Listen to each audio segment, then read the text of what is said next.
பொய்யின் விளைவு. ஒரு அழகான கிராமத்துல நிறைய விலங்குங்க வாழ்ந்து வந்தாங்க.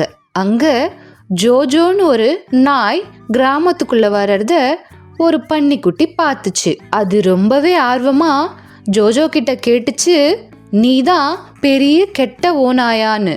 அதுக்கு ஜோஜோ நினைச்சது, ஒருவேளை நான் ஒரு சாதாரண நாயின்னு சொன்னா இந்த பன்னிக்குட்டி என்ன கேலி செய்யும், அதனால நாம ஓநாயின்னு சொல்வோம்னு யோசிச்சு அதோட கண்களை பெருசாக்கி குரலை ஒசத்தி சொல்லுச்சு, ஆமா, நான் தான் பெரிய கெட்ட ஓநாய்.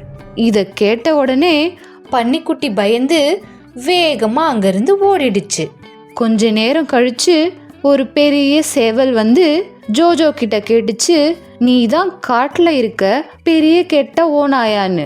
ஜோஜோ கொஞ்சம் கூட யோசிக்காம மறுபடியும் பொய் சொல்லுச்சு, ஆமா, நான் தான் பெரிய கெட்ட ஓநாய். இத கேட்ட சேவல் வேகமா விழுந்தடிச்சு அங்கிருந்து ஓடிடுச்சு. ஜோஜோ முன்னேறி நடக்க ஆரம்பிச்சுது.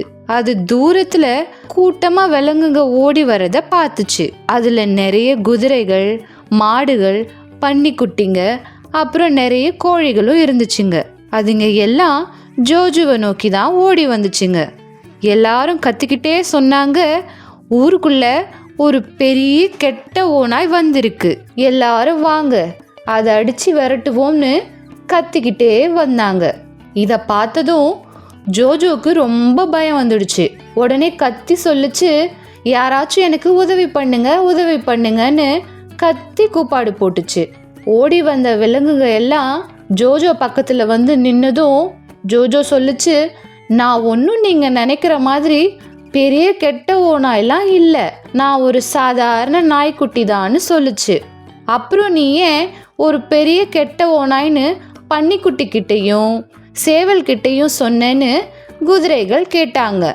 உடனே ஜோஜோ சொல்லுச்சு, நான் சாதாரண நாயின்னு உங்ககிட்ட சொன்னா நீங்க என்ன கேலி செய்வீங்கன்னு தான் நான் போய் சொன்னேன்னு சொல்லுச்சு.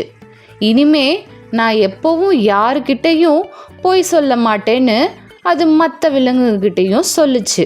அப்போல இருந்து அது யார்கிட்டையும் எதுக்கும் பொய் சொல்றது இல்லை. ஏன்னா பொய் சொல்றதோட விளைவுகள் என்னன்னு அது புரிஞ்சுக்குச்சு. அதனால குழந்தைகளே, நீங்களும் எந்த ஒரு சூழ்நிலையிலையும் பொய் சொல்லக்கூடாது. நேர்மையா உண்மையை மட்டுமே பேச கத்துக்கணும். அப்போதான் உங்களால உண்மையா வெல்ல முடியும். அடுத்த கதையில பார்க்கலாம் குட்டீஸ்.